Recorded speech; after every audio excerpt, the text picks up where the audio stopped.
So guys, welcome to this video. We will do a quick revision of current, electricity. So in the previous videos, I guess we did about electrostatic potential and capacitance and electric charges and fields. Next we have current, electricity. So current means there is a concept of time dependence. Current means the flow of charges. So in electrostatics we have dealt with charges at rest, static charges. But here we will be dealing with current. So what is current? Current is denoted by the letter I and it is Q by T. The amount of charge that is flowing through a cross-sectional area, cross-sectional wire in time T, that is your current. So Q is charge, T is time, I is current. It's measured in amperes.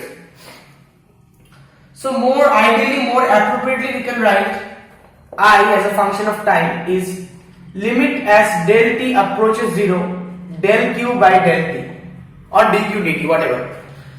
So this we can divide the time into very small time. See, the current may not be steady current always. So it's better to write it like this. Limit del T approaches 0, del Q del T. This is the current. And current is a vector or a scalar. It's obviously a scalar because current has a direction. Obviously current has a direction. A current flowing in this direction is not the same as a current flowing in this direction. But the current does not follow the laws of vector addition. So we cannot call it a vector. It's a scalar. So see, there are currents can be developed like in electrolytic solutions. What happens? We have an electrolytic solution. So both the positive charges and the negative charges, both of them carry both of them move. Both of them can move. Both of them contribute to the current. Like in electrolytic cells, in the cells or batteries which are using in the electric circuits, those are electrolytic cells. So there is electrolyte. So in those cases, both the positive and negative charge carriers, they contribute to the current. But in solids, usually what happens, only the electrons contribute to the current, only the flow of electrons gives rise to the current because only the electrons can move. In the solids, only the electrons can move, right? So the valence electron, that electron is shared between number of atoms so that electron can move, and on thermal excitation that electron can, all those things. So see, in thermal excitation, when we have some thermal excitation we are provided to the electrons will move and randomly it will move. And it will collide with the ions or whatever the particles, it will collide with the particles. So suppose that electron is colliding with this particle and it's changing direction like this. So it will, although the direction will change, but the speed of the electron will remain the same before and after the collision. And the direction is totally random, like it can turn in this direction, whatever. The direction is totally random. So totally random means if you consider all the electrons and all the number of collisions, overall current is zero due to thermal excitation. Because see, like some electrons will be deflected right like this, some electrons will be deflected in the opposite direction. So overall there is no net flow of electrons in one particular direction. We will get a current when the electrons flow in one particular direction, when there is net movement of electron in one particular direction. But that is not possible in thermal excitation case. So there is no net current. Net current is zero.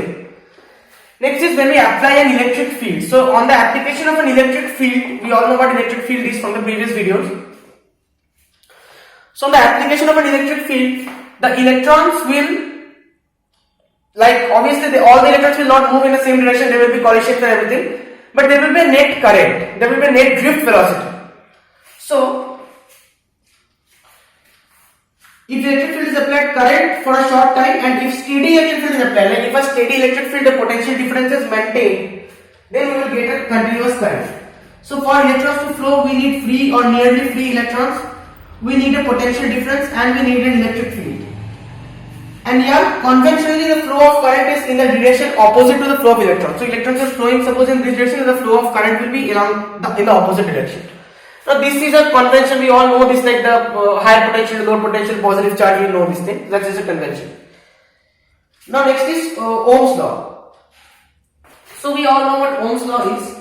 Ohm's law basically says that suppose V is the potential difference across the ends of the conductor. We have a conductor here, across the ends of the conductor the potential difference is V. So this V is proportional to I, where I is the current flowing through the conductor. So V will be equal to some constant times I, and that constant is called resistance of the conductor, R, resistance. It is measured in ohms. So this R is the resistance of the conductor. Now the thing is that this law will hold only if the physical conditions, like like the temperature and everything, only if they are all remain the same, they are all kept constant, only then this law will hold. And even then this law does not hold for everything, like for semiconductors we will see, but it for general ohmic conductors this law holds fine. So this is Ohm's law, V equals Ri or V equals IR. So this R is called the resistance to the conductor, and this RC, this R depends on the material, like for copper and for aluminium they will be different, and this R also depends on the the dimension. So R is directly proportional to length. If I take a very large conductor, then the electron will have to travel for a more distance, so more resistance, more obstacles it has to face. So R is strictly proportional to length, more the resistance. R is inversely proportional to area of cross section. Suppose this is my conductor, suppose this is L, the length is L, and the area of cross section is A. This area of cross section. So if area of cross section is increasing, then the electrons can easily move, like there is no much obstacle. So the resistance will decrease. So it is inversely proportional to the area of cross section. I hope you are getting the intuition. If it's a very thin, like if this area of cross section is very small, then there are more possibility for the electron to collide with the particles on the way. But if it's a thick one, then possibility is less, the resistance will decrease. So combining these two, we can write R proportional to L by A, and we can write again R equals a constant rho L by A, and this rho is called resistivity.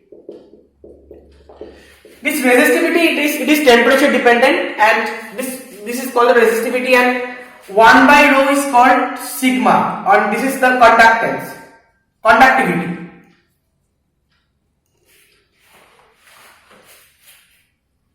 So that is it. So see, V equals IR, one thing we can write, V equals IR. So we can write I over A. A is the cross sectional area. R, in place of R we can simply put rho L by A. So I rho L over A. Now this I over A is known as J. It is the current density, the current per unit area. So we can write V equals J rho L. V equals J rho L. This J is the current density. It is the current per unit area. I over A, that is J. We just replaced R with rho L by A, and then I over A we replaced it with J and J rho L. Ampere per meter square, the unit of this current density will be obviously. Next is C. Now we know that V. What is V? V is the electric field into the displacement. Here in this case it is L. So L and cancel, we can find an expression for the electric field, that is J into rho, the current density into the resistivity. That is the expression for electric field. So J equals E into 1 by rho. 1 by rho is sigma. So J equals sigma into E. J equals sigma into E. Okay. Now we will discuss about drift of electrons in the origin of resistivity. So drift velocity is a very important concept.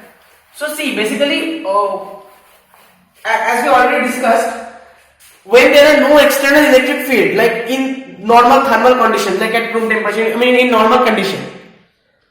In normal conditions, suppose an electron suffers collisions with heavy fixed ions, but after the collision it will emerge with the same speed, but in random direction. So average velocity will be 0. The average velocity will be 0. 1 by n summation I equals 1 to n Vi equals 0. The average velocity will be 0. Next is, if an electric field is present, see, force equals Ma, F equals Ma. Now F force is Q into E. Right? Q into E. If you don't get this, you have to watch the previous videos on electrostatics. And Ma, so M is the mass, so Ma. So Q for an electron, the charge is minus E. E is 1.6 10 minus 19 coulomb. So for in place of A, we can write minus E over M. This is our acceleration. Right? We can write. So far so good. So A is minus E over M. Now also, if the electric field is present, then the electrons will be accelerated. Obviously, the electrons will be accelerated in the presence of the electric field. So that is what we wrote here.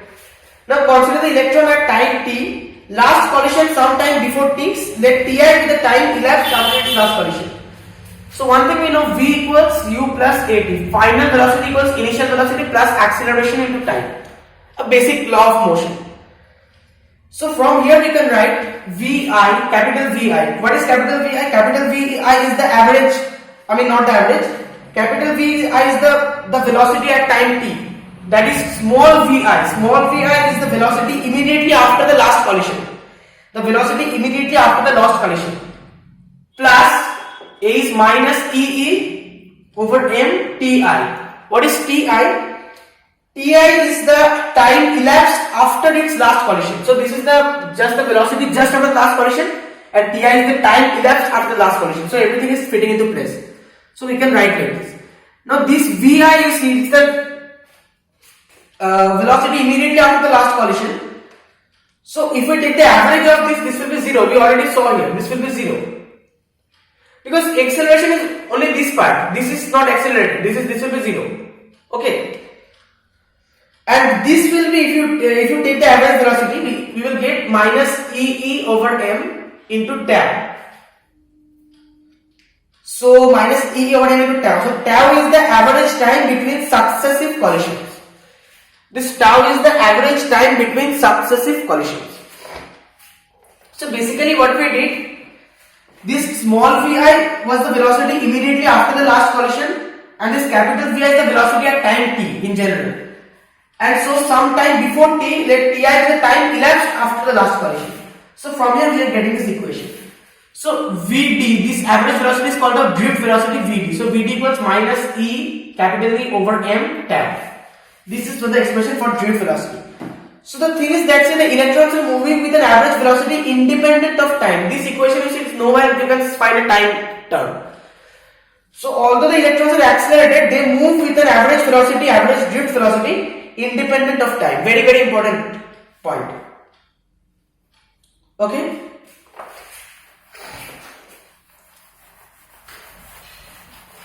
Next, suppose we have a conductor, area of cross section A and length is L.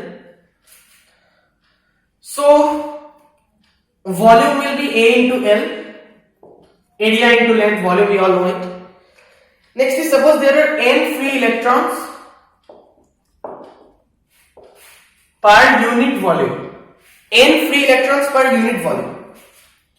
So total number of electrons will be n into the volume, NaL. I hope this is clear. Total number of electrons will be NaL. So this is the total number of the total charge. So E and Q we know is Ne. So that is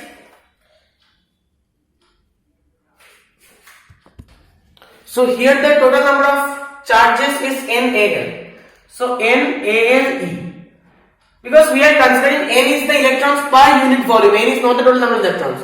So that means we have to multiply Al with n. Then only we will get the total charge. So Q equals Ne in place of n we will write NaL. Or let's use a separate, suppose this is n dash, so NaLe. So Q equals NaLe. Now I is Q by T, that is NaLe by T. Now what is T? T is the length of the conductor, that is distance by speed, by the drift velocity Vd. So in place of T we can write L and then Vd. So L cancel. So I equals Q by T equals NaeVd and Q equals NaeVdT. This T will just come here. So that is the expression we have for charge.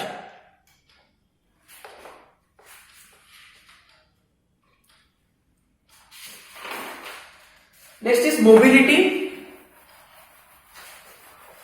So for mobility we have mobility simply it's this mu. It is the modulus of the drift velocity divided by the electric field. Just this. So mobility it has a concept, like we are not defining this for no reason. There is a reason we are defining this, but we will not go deep into that here. Now limitations of Ohm's law. Ohm's law will not hold if V stops being proportional to I. Like the relation of between V and I depends on the sign of V. That is the case about sometimes what happens. If we, like in diodes, in semiconductors, if we reverse bias, if we change the bias, if we change the sign of the voltage, the current changes. So in that case the current is being dependent on the sign of V. So in that case Ohm's law will not work. Then more than one value of V for the same amount of I, like in Ohm's law generally we get a, suppose this is V, this is I, we get a straight line, V versus I graph is a straight line passing through the origin. At 0 voltage current must be 0. It must pass through the origin. But this graph is not for semiconductors and for other, like not for some conductors also, like if they are not ohmic conductors, if they are non-ohmic conductors, then this graph is not valid. Ohm's law is not valid.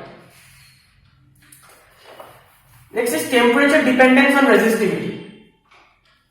So the resistivity at some temperature T is the resistivity at absolute temperature. Suppose we are taking some reference temperature 0, not absolute temperature.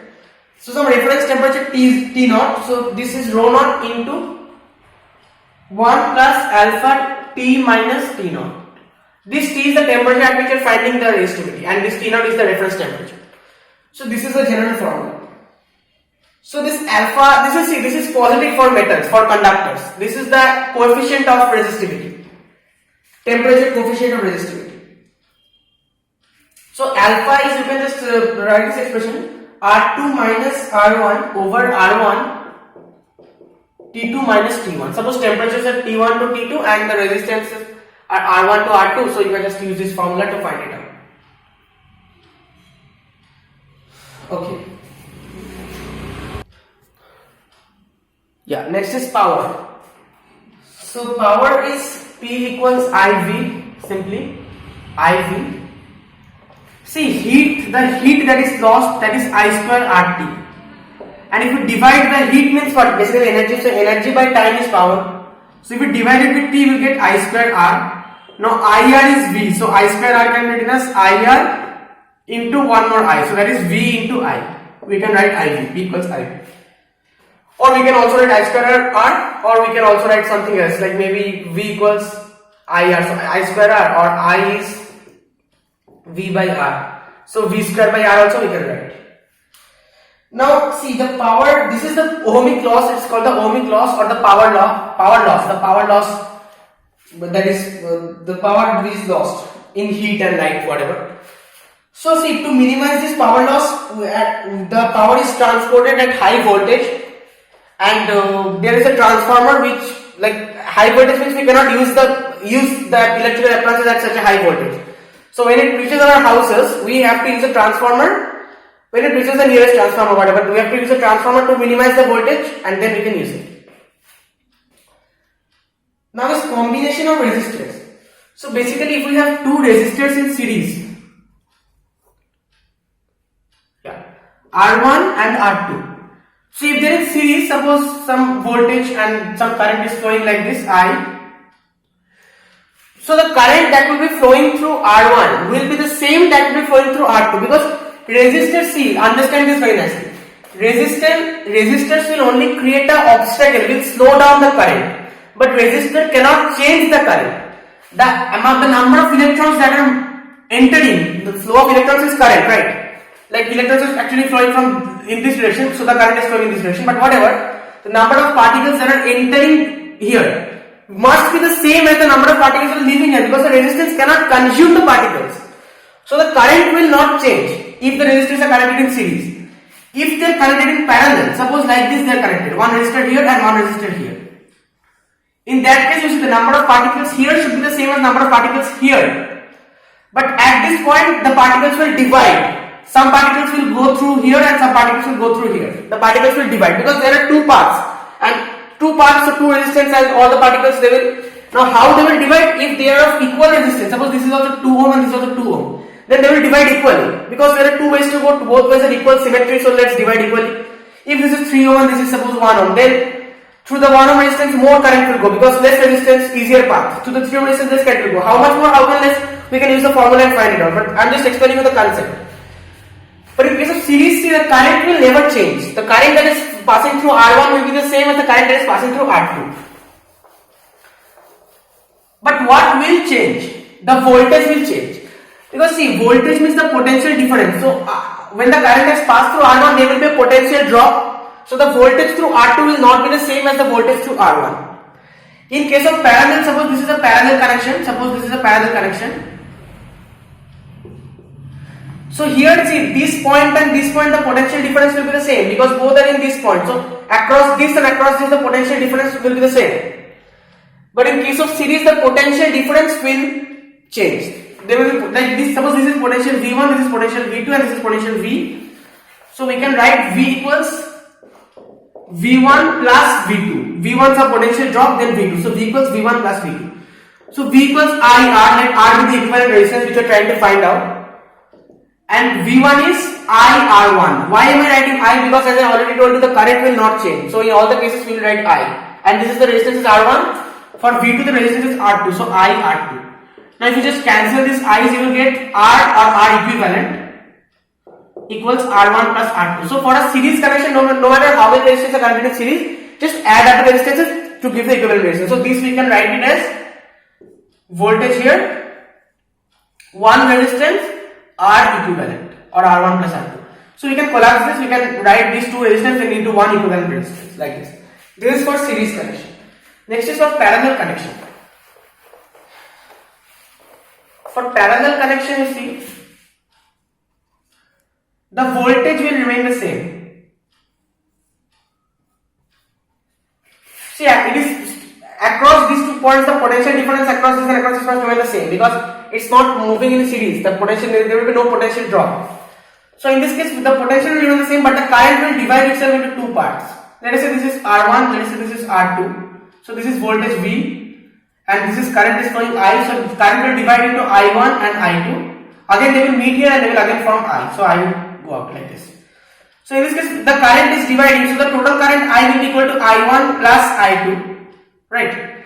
So V equals IR. So I is V by R. So we can write V by R. The voltage will not change. So in all the cases, V by R equals V by R1 plus V by R2. Cancel the V's. 1 by R equals 1 by R1 plus 1 by R2. So if we have 3 resistances in parallel, that will be 1 by R will be equal to 1 by R1 plus 1 by R2 plus 1 by R3, and this will go on. Now this is RHS is not your equivalent resistance. After you are finding the RHS, you have to take the inverse because RHS this is 1 by R. You have to find its inverse. Only then you can find R. Okay.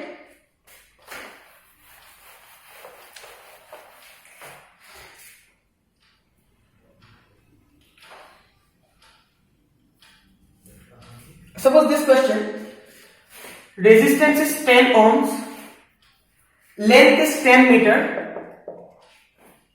If length is increased by 25%, find the new resistance.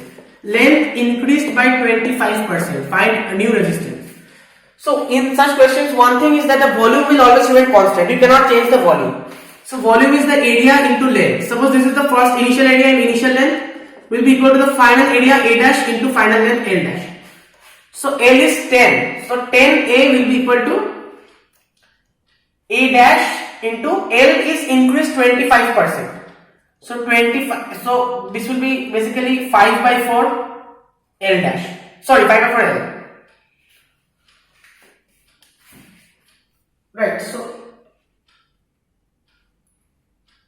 So yeah. Sorry, not. So don't write 10 here. So basically L. So what is the value of A dash now? So A dash equals 4 by 5A. So the corresponding, if you are increasing the length, you are decreasing the area. You are stretching it like this, the area of cross section will decrease.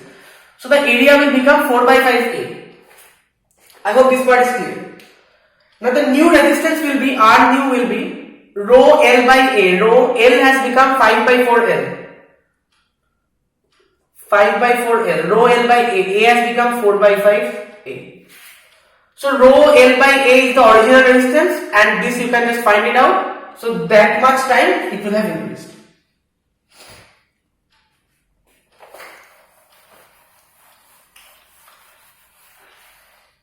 Next is C, some basic concept about cells and EMFs and internal resistance. So cell is a battery, a cell, basically we will talk about electrolytic cells. So cell is the source of energy. It maintains a continuous flow of charge, maintains a potential difference. It converts chemical energy to electrical energy. So cell has 2 electrodes immersed in electrolytic solution. Electrodes exchange charges with the electrolyte, maintains potential difference. So the EMF is called electromotive force, but this is actually just the potential difference. This is not a kind of force. The units of EMF is the units of potential difference, not force. But anyway, it's called electromotive force. So it is the work done in moving a unit positive charge through the entire circuit. So EMF, suppose epsilon, this is W by Q, work done in moving a unit positive charge through the circuit. We all know this. V equals W by Q. In the electrostatic potential we get this. Now is internal resistance. Internal resistance means suppose we have a cell here, battery here. So every battery has an internal resistance of its own. Inside the battery also see. Suppose this is the internal resistance. So and suppose here we have a resistor and this is a circuit. So if the key is closed, I mean this is a closed circuit, so the current will be flowing from here to here to here like this, then it must also flow inside the cell, also it must flow from the one terminal of the cell to the other terminal of the cell. So there also some internal resistance is present that will resist the flow of the current. Very small usually, but that is called R. This is, I am writing it here, but actually it should be inside, but this is the resistance that is connected with the battery. The resistance due to this battery. This is R and this is capital R, the resistance in the circuit, the load. So this internal resistance, the resistance offered by the electrolyte of the cell to the flow of current. So it depends on the nature, concentration and temperature of electrolyte. So terminal potential difference, what is the terminal potential difference? It is potential difference between two terminals of a cell. Terminal potential difference is potential difference between two terminals of cell. Okay, so potential difference between two terminals of cell. Now this terminal potential difference, let us say V. This V will always be lesser than EMF. V will always be lesser than EMF. See what is V? V is the EMF minus IR. Suppose I is the current. So IR, why I am separating? What is IR? This IR is the voltage due to the internal resistance. R is the internal resistance. So E is the watt done. So from that you have to the total EMF, that is the total voltage. Now from that you have to subtract this voltage due to the internal resistance, because that is the internal resistance of the cell. Only then you will get V. So obviously V is epsilon minus something. So V will be always lesser than epsilon. The terminal potential difference will be lesser than the electromotive force.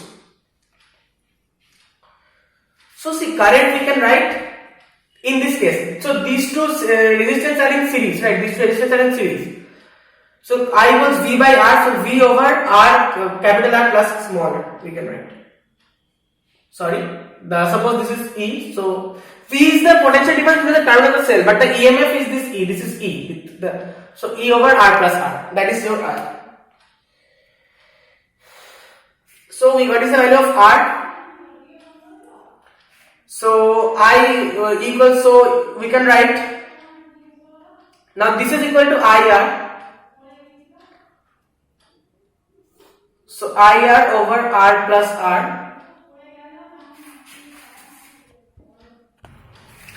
So in place of this I, we can write V equals IR. So I equals V by R. So V by R. This here we will write the load in the circuit, the capital R, and this is epsilon naught into R plus R. So epsilon naught over V equals R plus R over R, that is 1 plus R over R.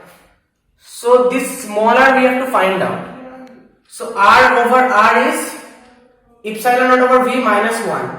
So small r is capital R into epsilon naught over V minus 1. This is the formula. Next is, suppose let us do a question and then we will do cells in series and parallel. Like just like we did resistor in series and parallel, we have to do cells in series and parallel.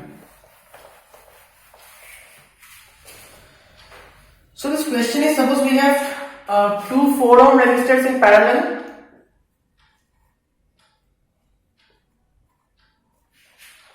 and we have a 16 volt battery with an EMF 1 ohm. It's not EMF, the internal resistance 1 ohm, and 1 ohm resistance here, and again 12 ohm and 6 ohm here, and that's it. So first of all find the equivalent resistance. So first of all, in this case what will happen? 4 and 4 in parallel. So 1 by, suppose let us say this is R dash. So 1 by R dash is 1 by 4 plus 1 by 4, that is 2 by 4, that is 1 by 2. So R dash will be 1 by 2 inverse, that is just 2. So this thing, in place of this we can just simply write 2 ohm. This is just 1 ohm, let us keep it as it is 1 ohm, and then in place of this what we can write? Suppose let us say 1 by R double dash, 1 by 12 plus 1 by 6 So 3 by 12, 1 by 4. So this is R double dash will be 4. So 4 ohm. So 4, now 4, 1 and 2 in series. So ultimately we are getting 7 ohms. So the equivalent resistance is 7 ohms. Now we have to find what else we have to find? Obviously the current. So the total current will obviously be V by R. So V is 16 and this is 7 ohms plus 1 ohm because this is the internal resistance. You have to consider that also. So 16 over 8, that is 2 amperes. So 2 amperes is the total current, the net current. Now you have to find the current across the resistances, across the individual resistances. Okay. So suppose this is I here and this is breaking into I1 and I2. So both are 4 ohms, so they will break into equal parts. Simple symmetry. Both are 4 ohms, so they will break equally. Now this I is the initial current, that is 2. So 2 will break into 2 equal parts, so that means 1. So through this 1 ampere and through this also 1 ampere. Now again they are coming here and joining to 2 ampere. Now through this they will be 2 ampere only. Through this again they will be divided equally. Now how they will be divided we will see.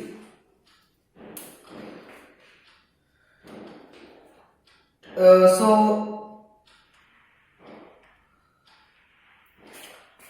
I3 plus I4, suppose this is I3 and this is I4. So I3 plus I4 equals 2.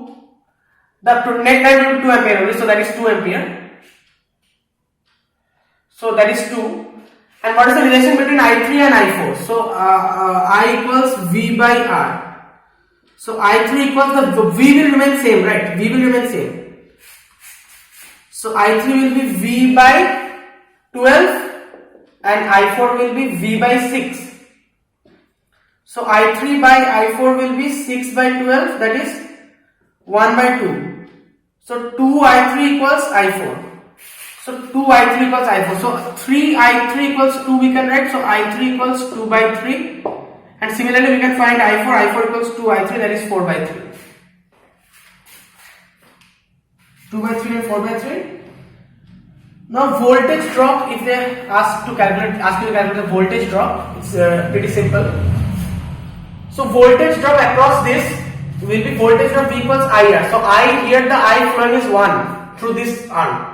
So 1 into the resistance is 4. So that is just 4. So in this way you can find the voltage drop. I am not doing for the other cases. Now cells in series and parallel.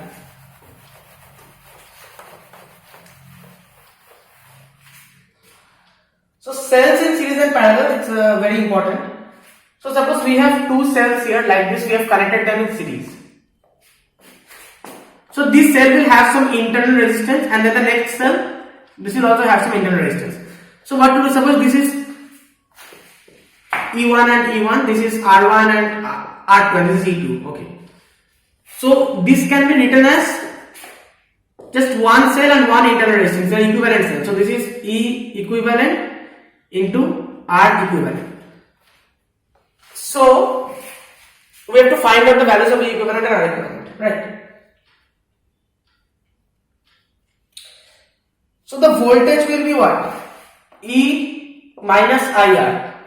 E equivalent minus R equivalent will be equal to, if you do the sum here you will get, I am just directly writing it, E1 plus E2 minus R1 plus, small r,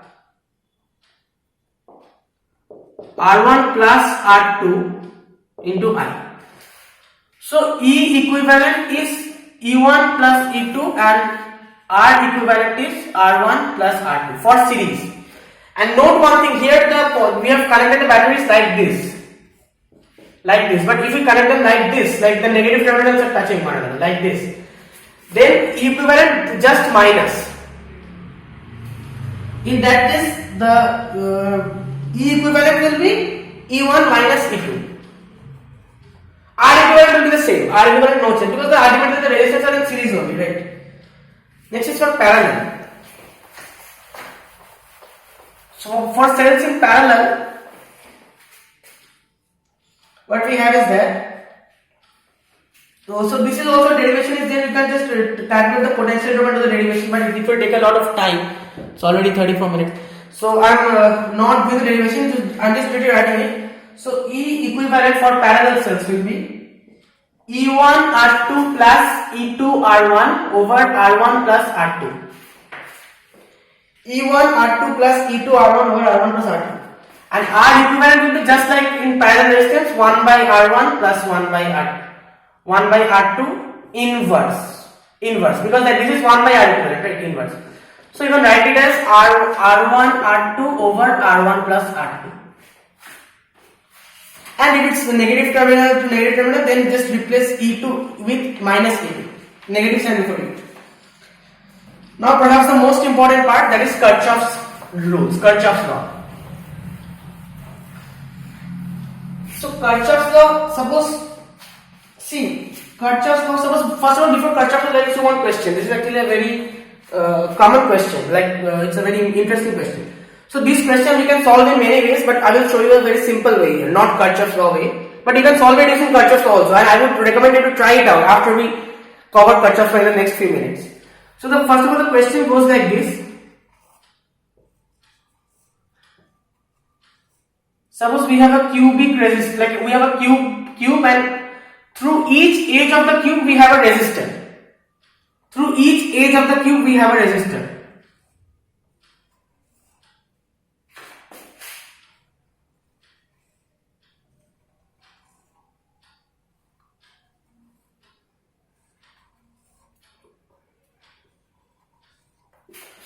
So it's approximately a cube. Now through each edge, so there are 12 resistors in total. 1, 2, 3, 4, 5, 6, 7, 8, 9, 10, 11, 12. Now the current is passing body diagonal, like this, the wire is entering from here and it's exiting body diagonal, like from here, not a phase diagonal, from the body diagonal, so it will exit from here. Suppose this point is A and this point is B, so what is the equivalent resistance between A and B? So we will assume that 3I current enters. Why 3I? We can assume I also, but if we assume 3I, it will be convenient for us to do the calculation. So one thing is given, all these resistances are equal. So suppose they are 1 ohm. All the resistances are 1 ohm. They are all equal. So suppose at this point the current has 3 paths, this and 3 paths is offering equal resistance.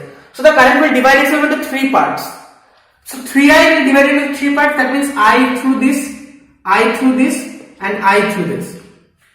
Now this I, follow the journey of this I here. So here this I has 2 paths. So basically it is 2 paths means it will divide into I by 2 and I by 2, same resistance.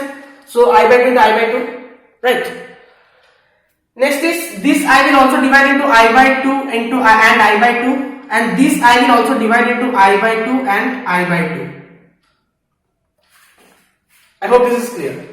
Now next is, so come at this point. So at this point, one I by 2 is coming from here and one I by 2 is coming from here. So they will combine and form I here. Similarly, this I by 2 and this I by 2, they will combine and form I here, and this I by 2 and this I by 2, they will combine and form I here. So again 3I is getting out. So this is clear, right? Now suppose this is A and this is B, suppose this is C, this is D. So one thing you see, this from A to B to, from A to C to D, like I'm telling you which part, this, then this, and now you consider this part, this, they are parallel paths. Obviously they are parallel paths because see it's splitting here and then it's connecting, it's again connecting here, so it's a parallel path, and this is common for both the paths. Or you can say this and this. So they are splitting here and then meeting here. So it's a parallel path, parallel combination.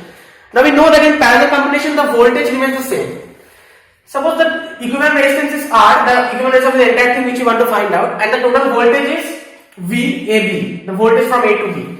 So VAB equals I into R. Okay, VAB equals IR. Now in place of VAB we can write, so now say this resistor, that is one possible path, and that is there in series, right? They are in series.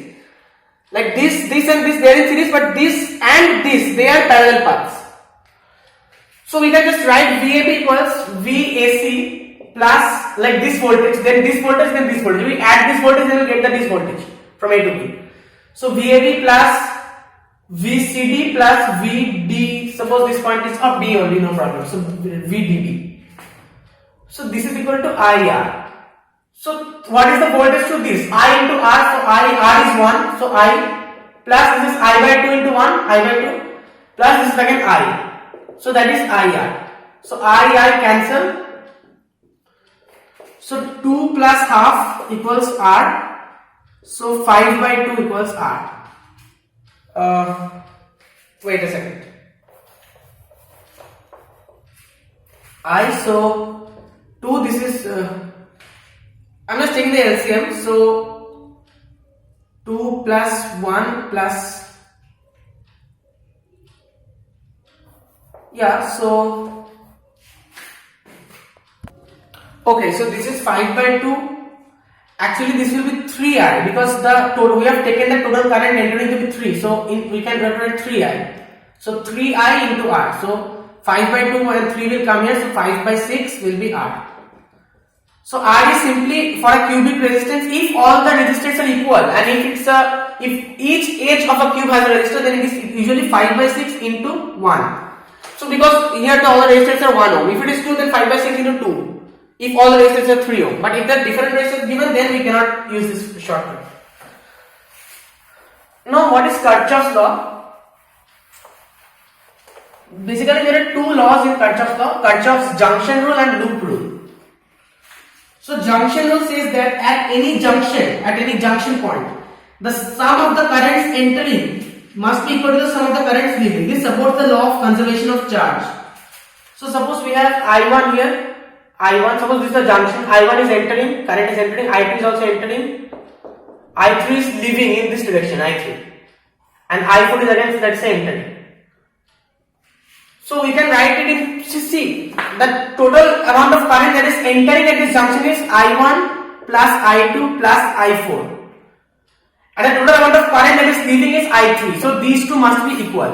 The total amount of current entering must be equal to the total amount of current leaving. That is what this junction rule tells us. Supports the law of conservation of charge.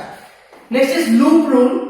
The loop rule supports the law of conservation of energy. The loop rule says that the algebraic sum of changes in potential around any closed loop involving resistors and cells in the loop is 0. The algebraic sum of changes in potential is 0. So let's understand this with a simple example. So suppose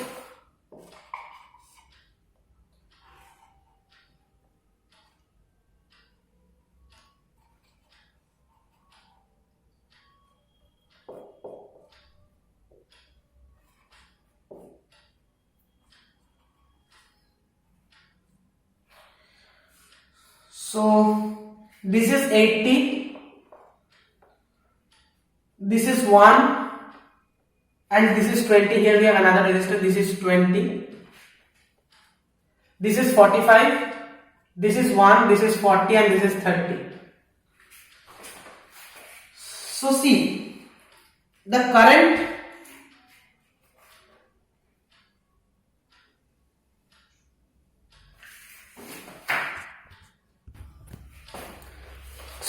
suppose this is I3 and this is I2 or I1, I1, and this is I2.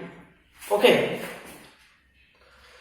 so that means at this junction you can apply the junction rule and you can say that the current entering is I3, that should be equal to the current leaving, that is I3 is I1 plus I2. You can say this, right? Definitely we can say this. Now if we apply the loop rule, Kirchhoff's voltage law or the loop rule, for suppose, consider a loop, suppose let us name this A, B, C, D, E, F. Now for this loop A, B, C, F, A, B, C, F, A, for this smaller rectangle. So the basic, how to apply this rule. So first of all you take the direction of the current, the current is flowing in this direction, I2 is flowing in this direction, so the current is flowing like this. So what to do? First of all, 1 into I2, through 1 ohm resistance I2 current is going, so just I2 plus I2 because the current is flowing in this direction and we are also going in this direction, so plus I2. Then 20, again this is plus 20, this will be I2 again because I2 is flowing, it's a series connection, no, the current will be the same. Now it is coming and it is, here will be a cell, now it is joining at the minus, the negative terminal of the cell. So minus 45. Then again 40 plus 1 is 41. So 41 like 41 is the equivalent resistance. So 41 I3 is now 41 I3 plus, because in the same direction. So 41 I3 equal to 0. No more nothing, no more elements and no more resistors and no more cells. So we can write I2 plus 20, that is 21 I2 plus 41 I3 equals to 45. This we can write. Suppose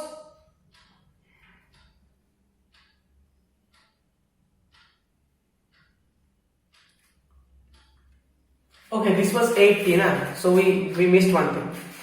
So it is coming and hitting the negative terminal of 80 in this direction, so minus 80. Minus 80, we have to add minus 80.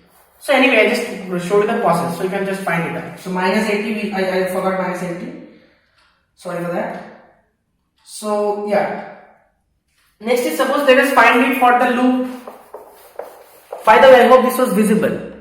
I hope that the part was visible. It was almost visible. I'm sorry if it was not visible. I hope you followed me. Next is, let me do for the loop the total entire loop. A, B, C, D, E, F, A. This entire box. Now we will ignore this middle portion. We will just do for the entire box.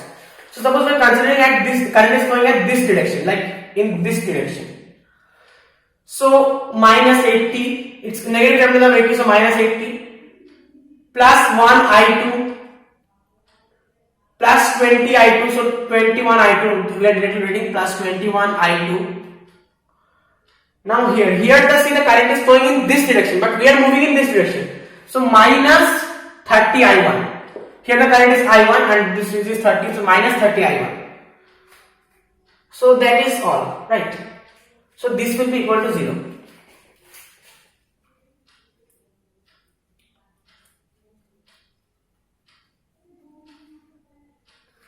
I hope you are. And see, I am showing you one thing.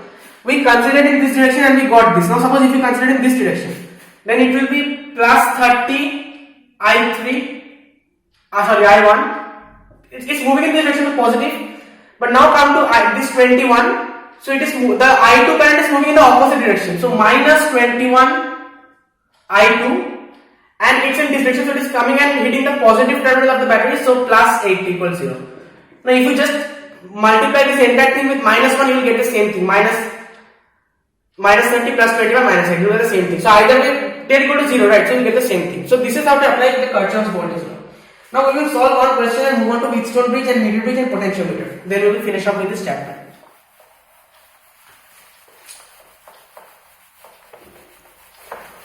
Let's use a different pen. I hope it works anyway. So suppose we have a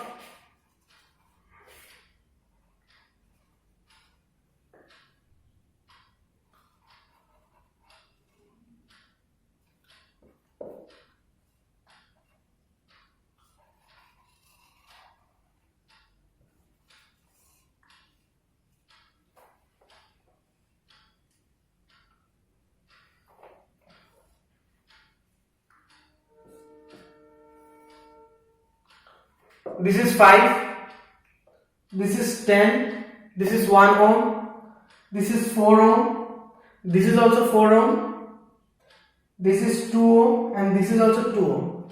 And the current is it's already given to you. This is I1, this is I2. I hope you can make it out. See, this is I1 from the positive terminal of this 10 volt battery. Then it's dividing into two parts. This is I2 and this is I1 minus I2. Okay, and from this positive terminal we are getting I3. So at this point I3 and I2 are coming, so it will be I2 plus I3. Here it will be I2 plus I3. And at this point you see I1 is at this junction, I1 is going in this direction, I1, and I2 plus I3 is coming in this direction. So, and this is also going out. So it's going in this direction, it's coming in this direction. So this will basically be I2 plus I3 minus I1. It will be I2 plus I3 minus I1. See, I1 minus I2 is coming from here, and I2 plus I3 is coming from here. So let us just see from here I1 minus. So we are doing a disjunction, so don't forget this thing. So here it will divide into two junctions. So I1 plus, let us say this is x. I1 plus x is, sorry, x. Yeah, I1 is coming in, and these two are going out. So I1 plus x is I2 plus I3. So x will be I2 plus I3 minus I1. I2 plus I3 minus I1. So this current will be I2 plus I3 minus I1. So this is a bit lengthy question, so I will not be solving the full question. I will just show you the approach. Okay. So suppose let us name this A, B, C, D, E.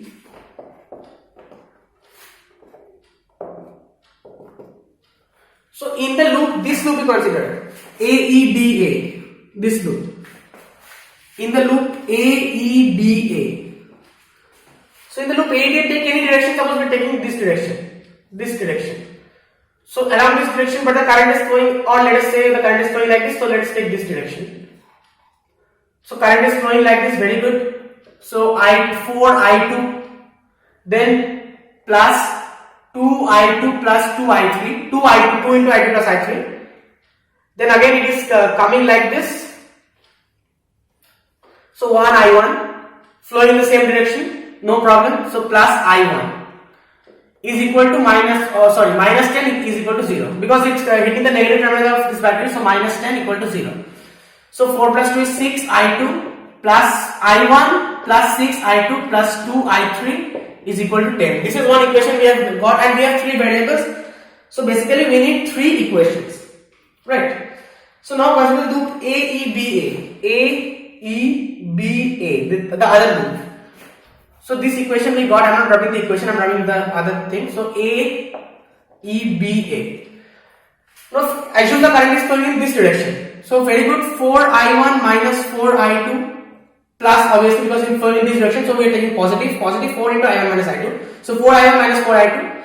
Here you see the current is coming in this direction, but we have considered this direction. So we have a minus sign. Minus 2 into I2 plus I3 minus I1. So minus 2 I2, I am writing it directly, minus 2 I2 minus 2 I3 plus 2 I1. Now here again the current is flowing in this direction, and we have considered this direction. So plus 1 I1. So plus I1 minus 10 equal to 0. So 4 I1 plus I1 is 5 I1 plus 2 I1, 6, 7 I1. So 7 I1, 4, this is 2 I1 and this is I1, 7 I1, then 4 minus 4 I2 minus 2 I2. Sorry, no, yeah, minus 2 I2. So minus 6 I2 minus 2 I3 is equal to 10. So we have got two equations.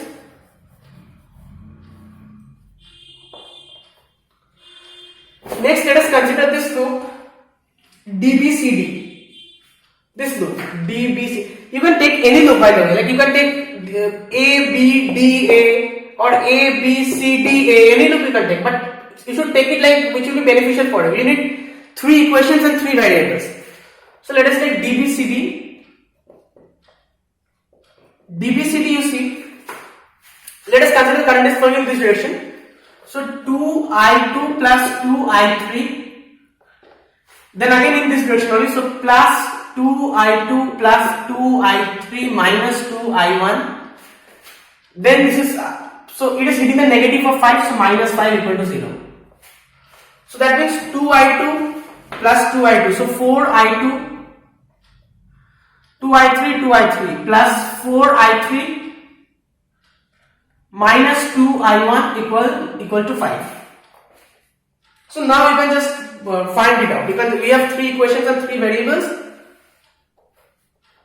We have three equations and three variables, I1, I2, I3 and three equations, so we can just find it out.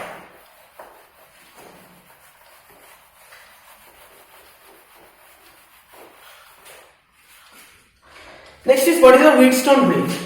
Wheatstone bridge means simply, suppose this is our Wheatstone bridge. We have a galvanometer here and we have resistors like this.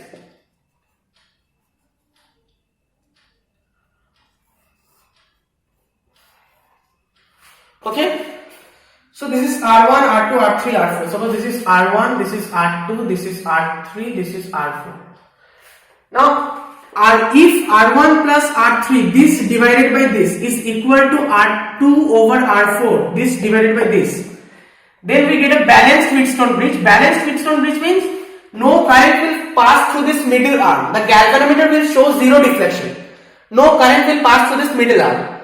So suppose if we have a resistance here, and if the values are given such that this condition holds true, then we have to ignore this resistance because no current will be passing through the middle resistance in case of balanced Wheatstone bridge. So how is this beneficial? See, one thing you can do. Suppose R1 and R2 are given to you, and R3 is you can vary the resistance. So usually in physics labs, what happens, a resistance is like this, and you have some sort of caps here over it. Suppose this cap is 2 ohm, this cap is 3 ohm, this cap is 4 ohm, this is 5 ohm. So you have to, and there are some structures and there are caps over it. So you have to open a cap. Suppose if I open this cap and this is 5 ohm, that means 5 ohm resistance will be considered. If I open this cap, suppose if I am opening this cap, I am taking it out, then only this resistance will be taken into consideration. The current will flow through the 5 ohm resistance. All these caps are closed, so current will not flow through those caps. So if I suppose this is 2 ohm, suppose if I take up this cap also, then 5 plus 2 7 ohm. So this is how we can do with the resistance. Like how, so in labs what happens, we can vary the resistance, and then if we have a rheostat, then we can variable resistance also can vary. So see, what happens is that we can vary R3. Suppose R1 and R2 are given to you, so you can vary R3. Suppose you are increasing R3 or decreasing R3, you will just check by trial and error when the G will be 0, when the galvanometer will be showing 0 deflection. Once you get the 0 deflection, then you can find R4. Then R4 will be R2, R3 divided by R1 from this equation. So these two are known to you, R2 and R1 are known to you, and R3 you have just adjusted so you can find it out. So this is one application of the Wheatstone bridge. Another application of the Wheatstone bridge is the next topic, meter bridge.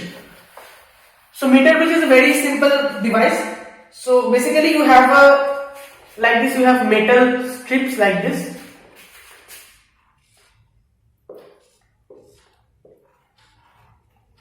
Okay. And here you have a wire. Now this wire is 1 meter long. This is my scale.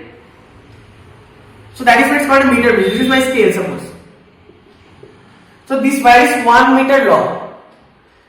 So these are the metal strips. So here we have one resistor and here we have another resistor.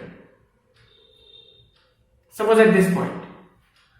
And here we have a galvanometer connected to this wire with a jockey. Jockey means you can move this galvanometer, move this wire. Suppose you can move it at this point or at this point. Suppose I have kept it at this point, so let this distance be L centimeter. So this will be 1 meter means 100 centimeter. So 100 minus L centimeter. Okay. So you see this. Suppose this is R and this is S. So R is unknown resistance. We don't know the value of R. We have to find that out. And S is a standard resistance. S is a known resistance. You know the value of S. Suppose. So then you can just adjust this jockey. When you see the deflection will be 0, then you can just stop adjusting, and then at that point you can find the value of S. How? Because you see this is a wire, right? So this wire also has some resistance.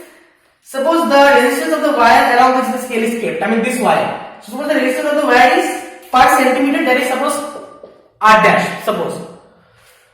So that means per centimeter is R dash. So for L centimeter it will be L R dash. So this by this, that is R over L R dash should be equal to this by this. Basically the same thing, this structure we are getting, right? And a galvanometer in between. This structure, same thing basically. Should be equal to S over 100 minus L into R dash. The same wire, so R dash, the resistance of the wire will not have changed. So now we can just say that S over R is equal to 100 minus L over L. R dash cancel. So from here you can say this, you can get this. Now you know what the, so suppose you find out at what point your, suppose you find out at L centimeter, suppose that can be, suppose let's say 33, let's say, for, let's assume, or let us say, yeah, 33, no problem. So at 33, if L is 33, then you can automatically find out 100 minus L, that will be 67. So you know this, and S is already known to, so you can find out R. This is the simple application of meter bridge. This is what a meter bridge does basically. Nothing else. Now the last but not the least, we have the potentiometer. Potentiometer is another instrument. It's a bit more complex. So it is used to find the internal resistance of a cell or to compare the EMFs of two cells. So the structure is like this. We have a variable resistor here, and then we have a battery here. Suppose this point I am calling A. Suppose we have two cells.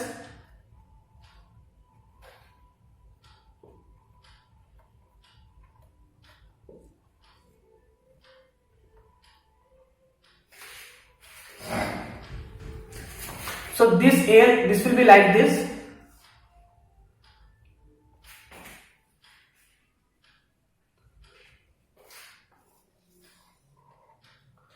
So from here we will have a galvanometer here, and this will be connected to here. Suppose this is N1, and here suppose this is N2.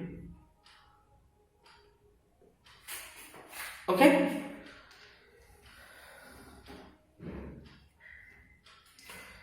So actually this was, you can just do it like this only, no problem.